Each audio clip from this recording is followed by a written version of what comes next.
Capítulo 60. Eu me levantei cedo, na esperança de tomar uma xícara quente de chá de chicória antes que Malice mexesse em sua tenda. Eu não tinha dormido bem, o que não era nenhuma surpresa. Acordei alarmada várias vezes durante a noite depois de ver o olhar fixo de uma marionete com as juntas ensanguentadas então, enquanto eu pairava sobre ela, a face se transformava na de Greta. Aqueles sonhos foram substituídos por outros que tive com Raf logo que nos conhecemos, vislumbres parciais do rosto dele dissolvendo-se como um espectro em meio a ruínas, floresta, fogo e água. E então ouvi a voz novamente, a mesma que ouvirá lá em Terravin e que tinha pensado se tratar apenas de mais alguém entoando uma memória sagrada. No recanto mais longínquo, eu encontrarei você. Só que, dessa vez, eu sabia que a voz era de Raf. No entanto, piores foram os sonhos em que Eben caminhava na minha direção com o rosto cheio de sangue e um machado no peito. Eu gritei, acordando, sugando o ar com a palavra inocentes ainda na minha língua. Acostume-se a isso. Eu nunca me acostumaria. Será que Caden estava me enchendo com mais mentiras? Ardis pareciam ser tudo que ele conhecia. Quando acordei, pela manhã, senti como se tivesse lutado com demônios a noite toda. Os pássaros da floresta estavam apenas começando a emitir seus sons na luz dos momentos que antecediam a alvorada quando saí da Carvaxi, por isso fiquei surpresa ao ver que meus depravados companheiros vendanos já estavam todos sentados em volta da fogueira. Consegui evitar ficar ofegante quando os vi, mas todos pareciam ter lutado com um leão. Os arranhões ficaram mais escuros com a virada da noite e agora eram como chicotadas raivosas e sangrentas marcando as carnes deles. Malice era o que estava em pior estado, com seu rosto mutilado e a pele debaixo de seu olho esquerdo reluzente, azul e vermelha onde eu o havia socado, mas até mesmo Gris tinha um talho cruzando o nariz, e um dos braços de Finn estava cheio de traços. Malice me olhou feio enquanto me aproximava deles, e Caden inclinou-se para a frente, pronto para intervir se necessário. Ninguém disse nada, mas eu estava ciente de que eles me observavam enquanto eu segurava, desajeitada, uma xícara para ser enchida com o conteúdo do bule. Eu ia levar o chá até a grande tenda para evitar a companhia deles, mas, quando me virei e vi o olhar de ódio de Malice, pensei duas vezes, se eu recuasse agora, Malice acharia que tenho medo dele, e isso só colocaria mais lenha na fogueira. Além disso, eu tinha chicória fumegante que podia jogar em sua face mutilada se ele desse um passo na minha direção. Acredito que vocês tenham dormido bem, disse, mantendo meu tom de voz deliberadamente leve. Respondi ao olhar de ódio de Malice com um largo e forçado sorriso. Sim, dormimos, Caden respondeu rapidamente. Lamento ouvir isso. Sorvi um gole do meu chá chicória e notei que Eben não estava presente. Eben ainda está dormindo? Não, disse Caden. Ele está preparando os cavalos. Preparando os cavalos? Por quê? Nós vamos embora hoje. O chá de chicória escorreu da minha xícara, e metade do líquido caiu no chão. Você disse que não partiríamos antes de 3 dias. Finn riu e esfregou seu braço arranhado. Você acha que ele ia contar a você quando realmente iríamos embora? Ele indagou. Para que pudesse sair sorrateiramente antes disso. Ela é uma princesa, disse Malice.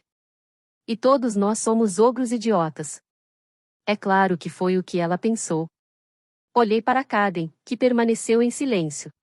Coma alguma coisa e pegue suas coisas da Carvaxi de Riena, disse ele. Vamos embora dentro de 1 hora. Malice sorriu. Isso é avisar antecipadamente o bastante para você, princesa? Caden me analisava em um silêncio pétreo, não se importando se eu me atrapalhava com os dedos cobertos por bandagens enquanto reunia meus poucos pertences.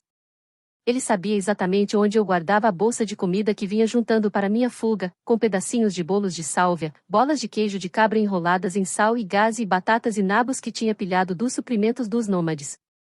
Ele apanhou a bolsa debaixo da cama de Riena sem emitir nenhuma palavra e foi colocá-la nos cavalos junto com os outros mantimentos, deixando-me para enfiar meus últimos itens em meu alforje. Diara entrou na Carvaxi e me deu um pequeno frasco de bálsamo para os dedos e um pouco de erva-xiga para o caso de eu sentir mais dor. Espere, falei, enquanto ela se virava para ir embora. Joguei para trás a aba do meu alforje e tirei de lá a caixa de ouro incrustada de joias que eu roubara do erudito. Tirei os livros do interior e os coloquei de volta à bolsa. Entreguei a caixa a ela. No inverno, quando se viaja em direção ao sul, há cidades nos reinos menores onde se pode encontrar livros e professores. Isso deve pagar por muitos deles para vocês. Nunca é tarde para aprender um outro domingo. Pelo bem das crianças, ao menos. Empurrei a caixa nas mãos dela. Como você disse, é bom ter muitas forças.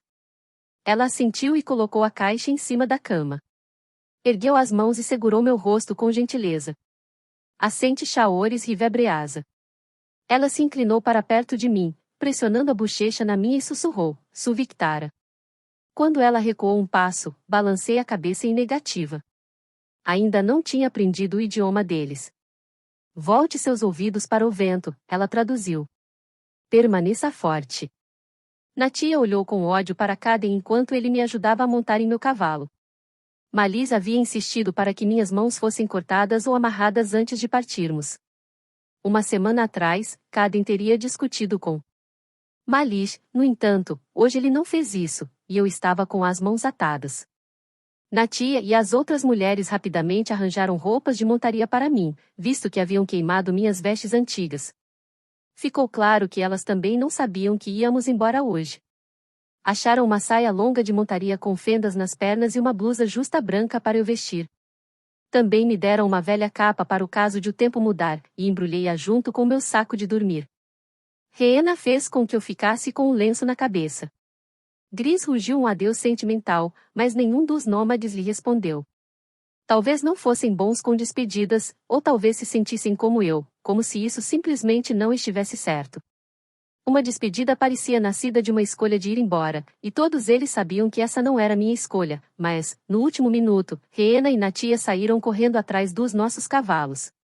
Caden interrompeu nossa procissão para que elas nos acompanhassem.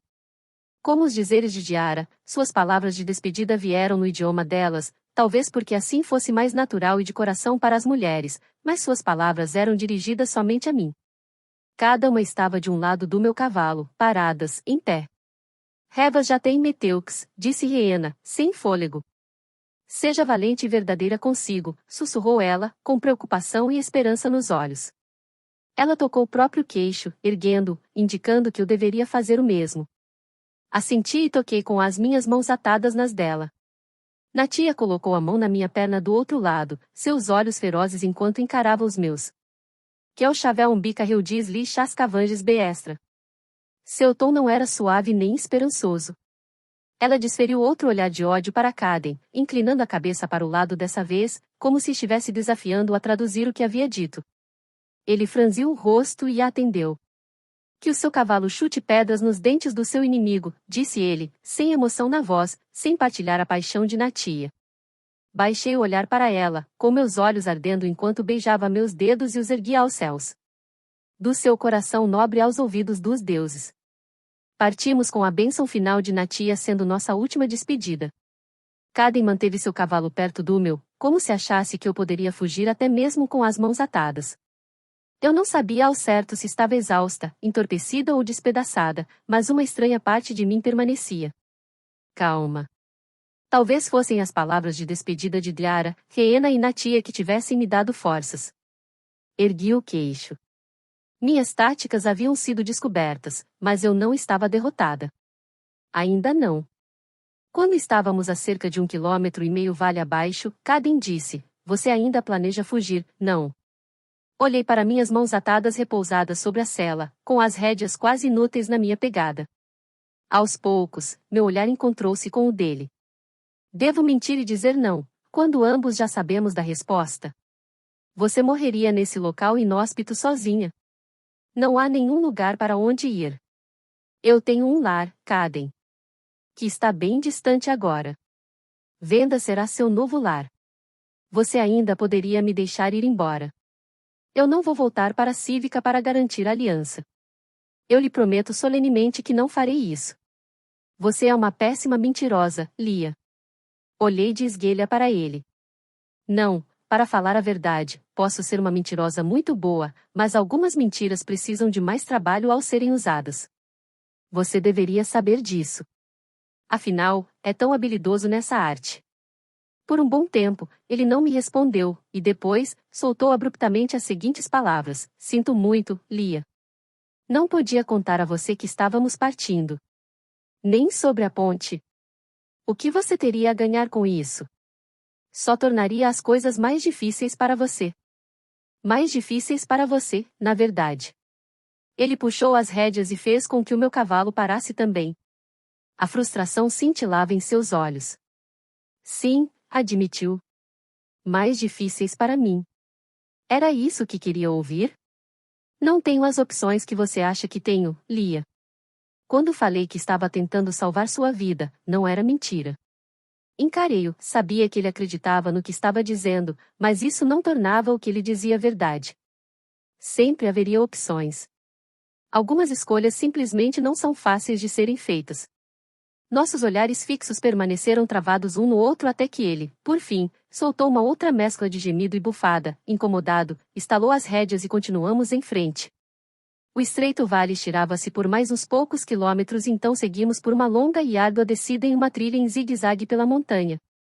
De nosso primeiro ponto de vantagem aberto, vi terra plana estirando-se por quilômetros e mais quilômetros abaixo de nós, aparentemente até os confins da terra, mas, agora, em vez de deserto, era uma terra com grama verde e dourada que ia tão longe quanto os olhos podiam ver. Ela brilhava em ondas ondulantes. No horizonte ao norte, vi um brilho de um outro tipo, uma linha branca cintilante como o sol vespertino no oceano e tão longe quanto. A desolação, disse Caden. Quase tudo é pedra branca e terra infértil. Infernater. O inferno na terra. Eu ouvirá falar desse lugar. De longe, não parecia tão terrível assim. Você já esteve lá alguma vez? Ele acenou em direção aos outros em suas montarias. Não com eles. Isso é o mais perto que chegarão de lá. Dizem que apenas duas coisas habitam esse lugar: os fantasmas de 1000 antigos atormentados que não sabem que estão mortos e os famintos bandos de pachegos que roem os ossos deles. E isso abrange toda a região norte. Quase toda. Nem mesmo o inverno visita a desolação. Fomega com vapor. Eles dizem que isso veio junto com a devastação. Bárbaros também acreditam na história da devastação? Conhecer nossas origens não é algo exclusivo do seu reino, princesa. Vendanos também têm suas histórias. O tom dele não deixou de me afetar. Ele se ressentia quando era chamado de bárbaro. Porém, se ele podia brincar tão pesado com o termo realeza, jogando na minha cara como se fosse um punhado de lama, por que deveria esperar algo diferente vindo de mim? Assim que descemos das montanhas, o ar se tornou mais quente novamente, mas pelo menos havia sempre uma brisa varrendo a planície. Para uma faixa tão grande de terra, nos deparamos com muito poucas ruínas, como se todas tivessem sido varridas por uma força maior do que o tempo. Quando acampamos naquela noite, dei a eles a opção de soltarem minhas mãos para que eu pudesse fazer as minhas necessidades ou que continuassem cavalgando a meu lado com as minhas roupas sujas. Até mesmo bárbaros tinham limites que não gostavam de ultrapassar, e Gris me soltou. Eles não me ataram de novo. Deixaram o ponto deles bastante claro, um lembrete severo de que eu era uma simples prisioneira e não uma convidada num passeio, e que seria melhor eu me conter. Os próximos poucos dias seguintes trouxeram mais da mesma paisagem, exceto quando passamos por uma área em que a grama estava queimada, como se fosse uma gigantesca pegada chamuscada. Havia apenas uns poucos punhados de palha e alguns montes de destroços impossíveis de serem discernidos deixados para trás. Galinhos verdes emergiam entre os destroços, já tentando apagar a cicatriz. Ninguém disse nada, mas notei que Eben desviou o olhar. Não parecia possível que isso tivesse sido um assentamento no meio do nada. Por que alguém construiria um lar aqui? Muito provavelmente seria o resultado de um relâmpago ou uma fogueira de acampamento de nômades, mas eu me perguntava sobre os poucos montículos de coisas podres que estavam derretendo nas pegadas pretas. Bárbaro. Essa palavra, de repente, ficou sem gosto na minha boca. Depois de vários dias, nos deparamos com as ruínas substanciais de uma gigantesca cidade, ou do que havia sobrado de uma. As ruínas iam tão longe quanto eu conseguia ver. As estranhas fundações da antiga cidade erguiam-se acima da grama, mas nenhuma delas passava da minha cintura, como se um dos gigantes da minha história tivesse usado sua foice para nivelá-las. Eu ainda podia ver sinais de onde as ruas atravessavam entre os montes de ruínas, embora agora estivessem cobertas de grama e não de cascalho. Um riacho raso seguia seu fluxo, descendo pelo meio de uma das ruas. Mais estranhos do que a cidade semi-destruída e as ruas de grama eram os animais que vagavam por elas. Rebanhos de grandes criaturas que pareciam servos com pelagens elegantemente cheias de marcas pastoreavam em meio às ruínas.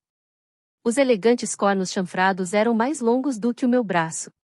Quando as criaturas nos viram, espalharam-se aos pulos, passando pelas baixas paredes com a graça de dançarinos. Sorte nossa que são ariscos, disse Caden. Os cornos deles podem ser mortais. O que são? Perguntei. Nós os chamamos de Mesadel, criaturas com lanças. Eu só vi rebanhos deles aqui um pouco mais ao sul, mas há animais por toda a savana que não se vê em nenhum outro lugar. Animais perigosos? Alguns. Dizem que vêm de mundos distantes e que os antigos os trouxeram até aqui para servirem como animais de estimação. Depois da devastação, ficaram à solta, e alguns procriaram. Pelos menos é o que diz uma das canções de venda. É daí que tiram sua história? Achei que tivesse me dito que a mulher era louca. Talvez não em relação a tudo. Eu não conseguia imaginar alguém tendo uma daquelas criaturas exóticas como um animal de estimação. Talvez os antigos realmente estivessem apenas um degrau abaixo dos deuses. Eu pensava bastante nos deuses enquanto viajávamos. Era como se a paisagem exigisse isso. De alguma forma, eles eram maiores nessa vastidão sem fim, maiores do que os deuses confinados ao texto sagrado e ao mundo rígido de Cívica. Aqui pareciam ser maiores em seu alcance. Incognoscíveis até mesmo para o erudito real e seu exército de catadores de palavras. Mundos distantes? Eu sentia como se já estivesse em um deles, e ainda havia mais. Que outros mundos os antigos tinham criado, ou abandonado? Levei 2 dedos ao ar pelo meu próprio sacrilégio, um hábito instilado em mim, embora fizesse isso sem a sinceridade que certamente seria exigida pelos deuses. Sorri pela primeira vez em dias, pensando em Pauline. Esperava que minha amiga não estivesse se preocupando comigo. Agora ela teria que pensar no bebê. Mas é claro que eu sabia que ela estava preocupada. Provavelmente Pauline ia à sacrista todos os dias para oferecer rezas a mim. Eu nutria esperanças de que os deuses estivessem ouvindo essas preces. Acampamos em meio a esta outrora grande, mas agora esquecida cidade, e, enquanto Caden e Finn foram procurar alguma caça pequena para o jantar, Gris, Eben e Malis tiraram as selas dos cavalos e foram cuidar dos animais. Eu disse que iria coletar lenha, embora parecesse haver bem pouco da preciosa madeira pequena por ali. Descendo pelo riacho, havia um bosque de arbustos altos. Talvez eu fosse encontrar alguns galhos secos por lá. Escovei os cabelos enquanto caminhava. Prometi que não permitiria que eles me transformassem de novo no animal que eu tinha me tornado quando cheguei ao acampamento dos nômades, imunda, com os cabelos opacos e devorando a comida com os dedos, pouco mais do que animais. Fiz uma pausa, meus dedos se detiveram em um nó, torcendo, e eu pensei em minha mãe e na última vez em que ela escovara meus cabelos. Eu tinha 12 anos. Àquela altura, eu mesma havia cuidado dos meus cabelos durante anos, exceto pelas ocasiões especiais, quando um criado se encarregava disso, mas naquela manhã minha mãe disse que ela mesma o faria. Todos os detalhes daquele dia ainda estavam vividos na minha mente, uma rara aurora em janeiro, quando o sol se erguera quente e brilhante, dia este que não tinha direito algum de ser tão jubiloso. Os dedos dela eram gentis, metódicos, seu baixo e inconsequente cantarolar como o vento entre as árvores fazendo com que eu me esquecesse da razão pela qual ela estava arrumando meus cabelos, mas então ela pausou com a mão na minha bochecha e sussurrou aos meus ouvidos, feche os olhos, se precisar. Ninguém saberá. Só que não fechei os olhos, porque eu tinha apenas 12 anos e nunca tinha ido a uma execução pública. Quando estava lá, parada, em pé, entre meus irmãos, como uma testemunha necessária, imóvel como pedra, como era esperado de mim, com os cabelos perfeitamente estilizados e presos, a cada etapa, a cada proclamação de culpa, o apertar da corda, a súplica e as lágrimas de um homem crescido, as lamúrias frenéticas, o chamado final, e depois o ruído rápido do piso desaparecendo sob os pés do homem, um curto som humilde que traçava a linha entre a vida e a morte, o último som que ele algum dia haveria de ouvir. Por tudo isso, eu mantive os olhos abertos. Quando voltei para o meu quarto, joguei as roupas que estava vestindo no fogo, tirei os prendedores dos cabelos e escovei-os até que minha mãe entrou e me puxou para junto de seu peito, e eu chorei, dizendo que gostaria de ter ajudado o homem a fugir. Tomar a vida de outra pessoa, ela havia sussurrado, até mesmo sendo alguém culpado, nunca deve ser fácil. Se fosse, seríamos somente um pouco mais do que animais. Será que Caden achava difícil tirar a vida de outra pessoa? Mas eu sabia qual era a resposta dessa pergunta. Mesmo em meio à minha fúria e ao meu desespero, eu havia visto no rosto dele, na noite em que perguntei quantos ele tinha matado, o peso que isso trazia fazendo pressão por trás de seus olhos. Isso havia lhe custado sim. Quem ele poderia ter sido caso não tivesse nascido em venda? Continuei andando, lidando com os nós nos cabelos e desfazendo-os até que sumissem. Quando cheguei perto do riacho, tirei minhas botas e coloquei-as em cima de um muro baixo. Balancei os dedos dos pés, apreciando a pequena liberdade da areia fresca se espalhando entre eles e os coloquei dentro d'água, curvando-me para pegar um pouco com as mãos em concha e lavar a poeira do meu rosto. As coisas que duram. Senti a ironia em meio a essas ruínas caindo aos pedaços. Ainda assim, era o mais simples prazer de um banho que havia durado mais do que a ampla grandeza de uma cidade. Ruínas e renovação, sempre lado a lado. Refrescante? Fiquei alarmada e me virei. Era Malice, cujos olhos irradiavam malícia. Sim, falei. Já terminou com os cavalos?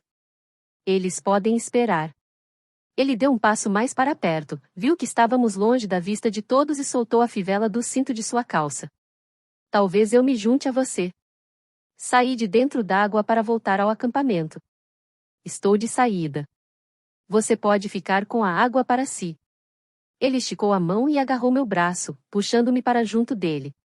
Quero companhia e dessa vez não quero suas garras indo parar em nenhum lugar onde não deveriam estar. Ele agarrou minhas mãos e segurou-as com uma única e esmagadora pegada até que eu me encolhesse de dor. Ah, desculpe, princesa, estou sendo muito bruto? Malice pressionou sua boca com força na minha, e levou a mão para minha saia, tateando-a e puxando o tecido. Cada centímetro dele estava me pressionado tão de perto que eu não conseguia erguer a perna para chutá-lo para longe. Achei que meus braços fossem se quebrar enquanto ele os torcia para cima e atrás de mim. Eu me contorci e, por fim, abri a boca e mordi seu lábio. Ele deu um uivo e depois me soltou, e caí para trás, no chão. O rosto dele se contorcia de fúria enquanto partia para cima de mim, soltando xingamentos, mas ele foi parado por um grande berro. Era Gris. Sandy Enaidaro. Xande levarou penargado. Malice defendeu sua posição, colocando a mão no sangramento do lábio, mas, depois de umas poucas respirações cheias de fúria, foi embora batendo os pés. Gris estirou a mão para me ajudar a levantar. Tome cuidado, menina. Não dê as costas para Malice tão facilmente, disse ele em um morriguês claro. Encarei-o, mais chocada com seu discurso do que com sua bondade. Ele manteve a mão estendida, e eu, hesitante, tomei-a. Você fala. Morriguês. Sim. Você não é a única pessoa que tem segredos, mas este vai permanecer entre nós. Entendido? Assenti, incerta. Eu nunca havia esperado partilhar um segredo com Gris, mas aceitaria seu conselho e não daria as costas a Malice de novo, embora agora estivesse mais curiosa sobre por que Gris ocultara seu conhecimento de morriguês quando os outros falavam o idioma abertamente. Estava claro que eles não tinham conhecimento dessa habilidade. Por que ele sequer revelou isso a mim? Um deslize? Não tive tempo de perguntar isso a ele, que já estava voltando, a passos pesados, em direção ao acampamento. Quando Caden enfim voltaram com 2 lebres para o jantar, Caden percebeu o lábio inchado de Malice e perguntou a ele o que havia acontecido. Malice apenas olhou de relance na minha direção e disse que fora a ferroada de uma vespa. Na verdade, fora mesmo. Às vezes, o menor dos animais inflige a maior das dores. Ele ficou com um humor pior do que o de costume pelo resto da noite e descarregou verbalmente em Eben quando o menino demonstrou afeição por seu cavalo. Caden deu uma olhada na perna do animal, examinando com cuidado o casco que Eben estivera verificando repetidas vezes. Ele o criou desde que era um potro, explicou-me Caden. O machinho da perna dele é delicado. Talvez seja apenas um músculo distendido. Apesar das rajadas de Malice, Eben continuava a verificar como estava o cavalo, o que fazia com que eu me lembrasse de como ele era com os lobos. O menino era mais conectado aos animais do que às pessoas. Fui andando até ele para dar uma olhada na perna do bicho e pus a mão no ombro de Eben, na esperança de conter as palavras árduas de Malice com algumas mais úteis. O menino se virou com tudo e grunhiu para mim como um lobo, sacando sua faca. Não encoste em mim, disse ele, rosnando. Eu recuei, lembrando-me de que, embora parecesse uma criança, até mesmo uma que poderia esquecer de si mesmo de tempos e tempos e dar ouvidos a uma história contada em volta de uma fogueira, uma infância inocente não era algo que ele algum dia conhecera. Será que estaria destinado a ser como Malice, que se gabava do quão fácil fora matar o cocheiro e Greta? As mortes deles não haviam custado nada além de umas poucas e finas flechas. Naquela noite, cada dispôs seu saco de dormir perto do meu. Se era para proteger a mim ou a Malice, eu não sabia ao certo. Até mesmo com os meus dedos cobertos por bandagens, Malice havia sentido o peso de nossa animosidade mútua, embora, com certeza, ele tivesse pretendido acertar o placar durante a tarde. Se Gris não tivesse aparecido, poderia facilmente ter sido eu a ficar com o rosto machucado e inchado, ou coisa pior. Eu me virei. Mesmo que acabasse morrendo de fome no meio do nada, como Caden havia previsto, eu precisava fugir.